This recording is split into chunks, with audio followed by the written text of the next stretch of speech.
Hello, welcome to my channel. आज मैं present कर रही हूँ क्लास 6 के चैप्टर नंबर 5 बॉडी मूवमेंट्स के एमसीक्यूज, वो भी विद दी एक्सप्लेनेशन, जिससे कि आपको ये एमसीक्यूज करते करते ही 90% तक तो कवर ही हो जाएगा।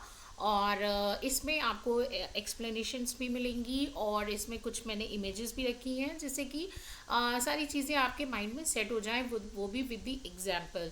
सो आपको इसी तरह अगर एक्सप्लेनेशन के साथ एमसीक्यूज की प्रैक्टिस करनी है डेली, तो चैनल को सब्सक्राइब करिए। और चलिए अब हम लोग आगे बढ़ते हैं इसके क्वेश्चंस की तरफ। पहला क्वेश्चन आएगा हमारा। Yes, which part of the body helps in movement? तो ए है स्किन ऑप्शन, बी है बोन्स एंड मसल्स, सी है ब्लड एंड डी है ब्रेन। तो देखिए यहाँ पे स्किन तो आपको पता ही है कि आउटर पूरा बॉडी में कवर अप होता है, अंदर की चीज़ों को बाहर से कवर अप करने के लिए स्किन होती है। ब्लड वेन्स और आर्टरीज में ट्रेवल पूरे में पास थ्रू होता रहता है। ब्रेन आपको पता है स्कल के अंदर होता है, यानी कि जो ऊपर वाला हमारा पार्ट है जहाँ पे ये दिमाग की बात कर रहे हैं इसमें।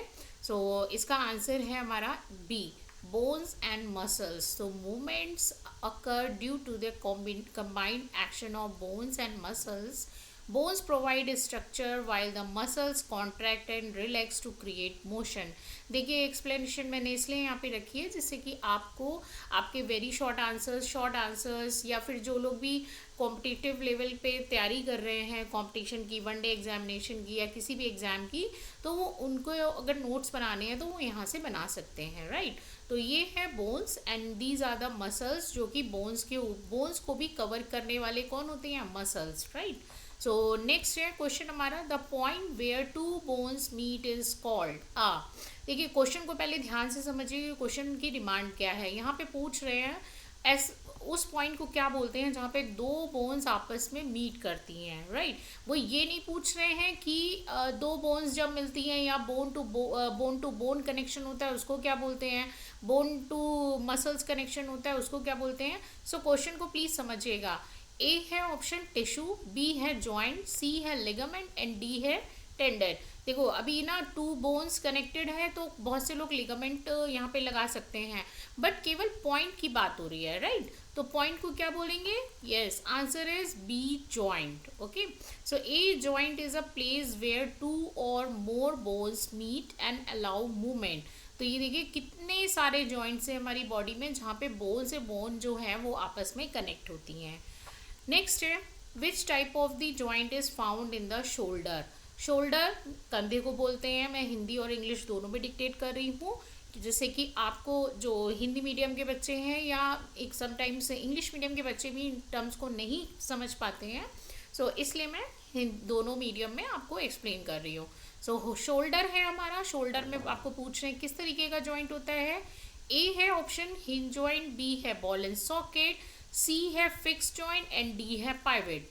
ठीक है, तो शोल्डर की बात करें, देखिए हिंज जॉइंट और फिक्स जॉइंट, पाइवेट जॉइंट, अभी मैं ये सारे एक्सप्लेन करूंगी। तो पहले आंसर देख लेते हैं। Answer is B, ball and socket joint. देखो आप अपने शोल्डर पे आप टच करके देखोगे तो ये इस तरीके का स्ट्रक्चर होता है, जैसे बल्ब होल्डर में CFL लगाई जाती है ना, तो ये देखिए इस तरीके का ये बल्ब होल्डर स्ट्रक्चर है जो यहाँ पे शोल्डर पे नेक के पास फिट होता है। और ये रहा आपके हाथ का, यानी कि जो आर्म है ना वो इस तरीके से होती है, जिससे कि हम उसे हर डायरेक्शन में हिला सकते हैं, मूव कर सकते हैं। So that shoulder allow the movement in all direction which is possible due to the ball and socket joint. बस ये पीछे की तरफ ही नहीं जाता है, बाकी ये हर डायरेक्शन में मूव करता है। नेक्स्ट है, which joint allow movement in only in one direction? देखो ये वन डायरेक्शन की बात पूछ रहे हैं, तो ध्यान रखिएगा कौन सा जॉइंट जो है वो केवल वन डायरेक्शन में ही मूवमेंट को अलाउ करता है। ए है बॉल एंड सॉकेट, बी है फिक्स जॉइंट, सी है हिंज जॉइंट एंड डी है ग्लाइडिंग जॉइंट। तो अभी वन डायरेक्शन में देखिए आपका आंसर होना चाहिए hinge joint. Yes, hinge joint like the elbow and knee allow movements in the only in one direction similar to the door hinge, right. Door की बात क्यों की गई है? देखिए आपके घरों में जैसे दरवाजे होते हैं वो या तो बाहर खुलते हैं या अंदर खुलते हैं, ऐसे ही आपकी जो नी है, राइट, ये या तो ऊपर की तरफ मूव करती है या नीचे की तरफ मूव करती है, राइट। तो इसीलिए इसको हिंज जॉइंट बोला गया है। हिंज में देखो नी आ रहा है ना, नी, तो नी याद कर लीजिए, नी में एन आ रहा है ना, एन से नी याद कर लीजिए। नी में कौन सा होगा, हिंज जॉइंट। नी में कौन सा होना चाहिए, हिंज जॉइंट। मैं बार बार इसी रिकॉल करा रही हूँ ताकि आपके माइंड में सेट हो जाए। ये देखिए ये नी जॉइंट है ना, आपकी ये जो नी है वो या तो आगे की तरफ मूव करेगी या पीछे की तरफ मूव करेगी, बाकी इधर और इधर कहीं पे भी नॉर्थ या साउथ में जाएगी, ईस्ट और वेस्ट कहीं पे भी मूव नहीं करेगी। ओके, मैथ्स वाले लोग भी समझ जाएं। So यहाँ पे hinge joint like the elbow and knee allow the movement only in the one direction. So hinge joint is a knee joint. Next है, which of the following is an example of fixed joint? देखिए एक तो दो तरीके के movements होते हैं, parts होते हैं, मूवेबल और इमूवेबल, नॉट राइट। तो यहाँ पे फिक्स्ड पूछ रहे हैं, तो फिक्स्ड में क्या आ जाएगा, इमूवेबल। अब ये बताइए, एल्बो है, बी नी है, सी स्कल है एंड डी शोल्डर है। थोड़ी सी सेटिंग में प्रॉब्लम हो गई है, प्लीज़ इसको अवॉइड करिए, sorry for this. And A है elbow, B knee, C skull and D shoulder. देखिए एल्बो, नी और शोल्डर सब मूव कर रहे हैं, बट यहाँ पे क्या होता है, स्कल। स्कल में ऐसा नहीं है कि स्कल मूव नहीं कर रहा है, बट जो स्कल की बोन्स हैं लाइक दिस, ये जो है ना fore brain, mid brain, hind brain के ऊपर की जो कवरिंग होती है, ये जो जॉइंट होती है ना, ये फिक्स होती है, ये कहीं से भी मूव नहीं कर रही हैं, right. So the bones of the skull are joint together and do not move, so they form fix joint. Okay, so fix joint किस में होता है, स्कल, जिसकी हड्डियां बिल्कुल भी नहीं हिलती हैं। अब आप ये सोचो कि आप अपना फोर ब्रेन और हाइंड ब्रेन हिला लो, नहीं हिलती, क्योंकि उसकी बोन जो है वो फिक्स्ड है। नेक्स्ट है, which organ helps in bending and straightening the body, यानी कि कौन सा ऑर्गन ऐसा है जो आपको मुड़ने में और सीधा खड़ा होने में हेल्प करता है, राइट। ए है हार्ट, बी है मसल, सी है लंग्स एंड डी है किडनी। तो देखिए यहाँ पे ऑर्गन है, ये सारे भी एक ऑर्गन है, बट यहाँ पे बेंडिंग और स्ट्रेटनिंग आप किसकी हेल्प से सीधे खड़े हो जाते हो या फिर मोड़ लेते हो अपनी बॉडी को। जब आप योगा या एक्सरसाइज करते हो, देखते हो ना लोगों को कि वो अपनी बॉडी को कैसे कैसे मोल्ड कर लेते हैं, राइट। तो ये कैसे पॉसिबल है, किसकी मदद से होता है, यस, मसल्स। तो muscles contract and relax to produce movement like bending and straightening. देखो ये पेयर में वर्क करती हैं, पेयर में वर्क करने का मतलब ये है कि एक मसल जो है स्ट्रेच करेगी तो दूसरी जो है वो रिलैक्स करती है, ठीक है, जिससे कि बैलेंस बना रहे। तराजू देखा है ना, बैलेंस देखा है ना, तो उसमें क्या होता है, एक ऊपर जाता है तो एक नीचे जाता है, एक दूसरे को, एक जब हैवी होता है तो वो उसको सपोर्ट करता है बैलेंस करने के लिए। सेम यहाँ पे भी मसल्स में यही चीज़ होती है। नेक्स्ट है, what is a framework of bones in our body called. Framework की बात हो रही है, तो देखो फ्रेमवर्क में कभी भी कंफ्यूज मत होना। फोटो फ्रेम देखा है ना, फोटो फ्रेम क्या होता है कि आपकी फ़ोटो को इस, सॉरी बहुत गंदा बन गया, रेक्टेंगल होता है, स्क्वायर होता है, हेक्सागोनल होता है, कैसे भी शेप में आप फोटो फ्रेम बनवा सकते हो, सर्कुलर भी होता है सर्कल फॉर्म में। तो यहाँ पे क्या है, मैंने रेक्टेंगल फॉर्म किया, तो ये आपकी जो भी फोटो है ना उसको देखो सिक्योर करता है, राइट। तो ये फ्रेमवर्क है ना, यही आपको पूछ रहे कि आपकी बॉडी में जो बोन्स का फ्रेमवर्क है उसको क्या बोलते हैं। A tissues, B skeleton, C organ and D muscles, right. तो यहाँ पे देखो ऊपर तो स्किन है, लेकिन स्किन के अंदर क्या कौन सा फ्रेमवर्क है, yes, answer is B, skeleton. The skeleton is a structure made of bones that supports and shape our body.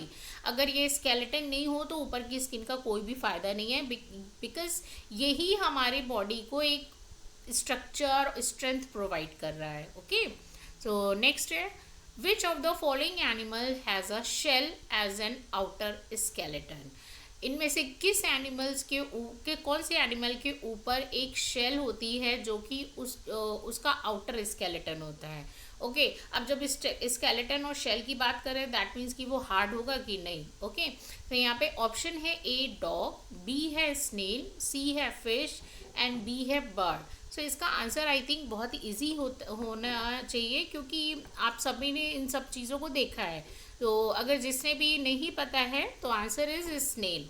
Right. आप इनका इसका पिक्चर देख लीजिए, आपको क्लियर हो जाएगा। Snail has a hard outer shell that acts as a exoskeleton for protection. देखो ये एक्सो इसलिए बोला गया क्योंकि ये आउटसाइड ऑफ द बॉडी है। एंडो उसे बोलते हैं जो इनसाइड ऑफ द बॉडी होता है, राइट। सो यहाँ पे exoskeleton means outside of the body. Next है earthworm moves with the help of. Earthworm moves with the help of मतलब अर्थवॉर्म किसकी हेल्प से मूव करता है? ए है लेग, बी है विंग्स, सी है muscles and bristles and D है फिन्स। आई थिंक अर्थवॉर्म अगर जिसने भी देखा होगा तो उसके पता होगा कि लेग, विंग्स और फिन्स तो देखो भाई होते नहीं हैं। फिन्स किस में होते हैं? फिशेस में। विंग्स किस में होते हैं? बर्ड्स में। लेग क्या है? हमारे पास है भाई ह्यूमन बॉडी के। तो अब बच्चा क्या चाहिए? Muscles and bristle. ये जो है ना इसमें सेगमेंटेड बॉडी होती है। अर्थवॉर्म हिंदी वाले केचुआ, ओके। सो यहाँ पे क्या है, ये जो है ये सेगमेंटेड बॉडी होती है इसकी पूरे में। और ये सेगमेंट्स कैसे होते हैं? रिंग्स फॉर्म में होते हैं। तो ये इस तरीके से मूव करता है और ये जब रिंग्स मूव करते हैं ना तो तभी ये मूव करता है। और नीचे ये हल्की बॉडी में इनके दिखते नहीं हैं, माइक्रोस्कोपिक होते हैं। ब्रिसल्स यानी कि सीटा लाइक स्ट्रक्चर होते हैं, छोटे छोटे से, इस तरीके से छोटे छोटे से, बिल्कुल ठीक है। तो ये होता है muscles and bristles, right. Next है the bones of the backbone are called. देखो जो बैकबोन होती है यानी कि हमारी रीढ़ की हड्डी, ओके। तो बैकबोन की जो बोन्स होती है उनको क्या बोलते हैं, उस वो क्वेश्चन पूछा जा रहा है। ए है ऑप्शन रिब्स, बी है वर्टिब्री, सी है स्कल एंड डी है पेल्विस। तो देखिए यहाँ पे रिब्स, आपको पता है रिब्स किसको किसको, रिब केज होता है जो लंग्स और हार्ट को प्रोटेक्ट करता है। स्कल क्या होता है? स्कल एक आउटर कवरिंग होती है जो ब्रेन को कवर करती है। पेल्विस क्या होता है? पेल्विस देखो जो हमारी ये हिप बोन होती है ना, हिप बोन, उसको बोलते हैं पेल्विस, जो कमर वाली होती है, ओके। तो यहाँ पे आंसर क्या है? B, vertebrae. देखो यहाँ पे ये ना बैकबोन इस तरह से ये दिखाई गई है पूरी बैकबोन। इसमें जो छोटी छोटी ये कॉलम्स होती है ना, ये वाली बोन जो आपस में ऐसे आप स्ट्रक्चर देखोगे तो ये इस तरीके से बीच में हॉलो होती हैं और ये कुछ इस तरीके से बटरफ्लाई शेप होता है। बहुत गंदी बटरफ्लाई बन रही है बट ठीक ठाक बन गई है।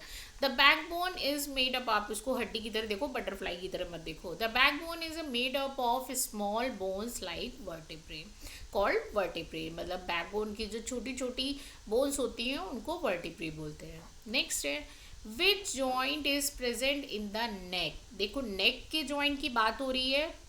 अभी मैं सारे जॉइंट्स में आपको डिफरेंस क्लियर करूंगी तो आपको इजी हो जाएगा कि आपको लर्न कैसे करना है और आपको माइंड में सेट कैसे करना है। यहाँ पे नेक की बात कर रहे हैं तो ए है बॉल एंड सॉकेट, बी है हिंज, सी है पाइवट एंड डी है fixed, right. So answer is pivot. देखो नेक में पाइवट होता है। देखो मूवमेंट कैसे होता है, आपने जब नी देखा तो नी का मूवमेंट कैसा, ये पेंडुलम की तरह, या तो इस तरह से या इस तरीके से, राइट। या तो ये नी का हो गया जिसमें होता है, सॉरी नी जिसमें होता है हिंज, राइट। ये हिंज जॉइंट होता है। अब आता है हमारा पाइवेट जॉइंट। देखो गर्दन को आप कैसे कैसे रोटेट कर सकते हो। ये आपकी है गर्दन है मान लीजिए, ठीक है। ये नेक है, ये नेक है इसकी, ठीक। ये कैसे मूवमेंट करेगा? East west north south. और पूरी भी रोटेट कर लेते हैं, जब एक्सरसाइज करते हैं ना पूरी तरह रोटेट कर लेते हैं इस तरीके से। तो ये क्या है? Pivot joint, right. और इसके बाद अब हमारा क्या है? Fix joint. फिक्स तो हमने यहाँ पे रखा हुआ है क्योंकि वो स्कल में ही है, क्योंकि उसकी बोन्स जो है वो कोई भी नहीं हिला सकता। हाँ तोड़ने पे आ जाए तो आप तोड़ सकते हो भाई, क्यों किसी का ब्रेन बर्बाद करना है, क्यों हमें ऐसा क्राइम करना, ठीक है। लेकिन ये क्या है? हमारी नेक है जो पाइवेट है। देखो पाइवेट में ओ है ना, तो ओ से इसको रिलेट कर लो। पाइवेट जो कहाँ होती है? नेक में, ओके। और अब आता है हमारा ग्लाइडिंग जॉइंट, राइट। ग्लाइडिंग किस में होता है भाई? हमारी रिस्ट में। रिस्ट भी ऐसे ही होती है, आप सब तरफ आगे पीछे कहीं पे भी कर सकते हो। तो ग्लाइडिंग और पाइवेट जॉइंट क्या हो गया? एक जैसा हो गया, राइट। तो यहाँ पे क्या है? The pivot joint in the neck allow the head to turn side to side, okay. और बचा क्या था अब हमारा? फिक्स्ड हो गया, हिंज हो गया, ग्लाइडिंग हो गया, ball and socket. Ball and socket मैंने आपको बता दिया। बॉल एंड सॉकेट याद कर लीजिएगा, या तो भाई शोल्डर में मिलेगा या फिर हिप बोन में मिलेगा, राइट। जिसको आप ऐसे से घुमा सकते हैं। जब एक्सरसाइज करते हो तो अपने पूरे पैर को, नी से नहीं बोल रही हूँ मैं, पूरे पैर को हिप के हिप से नीचे जो वाला जो पैर है, जो फीमर से और टिबियोफिबुला पूरा जो पार्ट है वो आप पूरा का पूरा मूव कर सकते हो। नेक्स्ट है कॉकरोच मूव्स यूजिंग, कॉकरोच किसकी हेल्प से मूव करते हैं? ए है ओनली लेग, बी है ओनली विंग्स, सी है leg and wings and D है फिन्स। सो आंसर क्या है यहाँ पे? कॉकरोच जो है वो लेग और विंग्स दोनों की हेल्प से मूव करते हैं। कॉकरोच वॉक करता है लेग से और फ्लाई करता है विंग से, जस्ट लाइक अ बर्ड, लेकिन ये बर्ड नहीं है, ये ऑर्थोपोडा के हैं और ये इंसेक्ट होते हैं।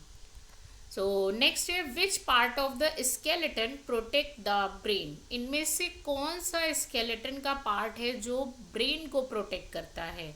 ए है रिब केज, बी है स्कल, सी है बैकबोन एंड डी है पेल्विस।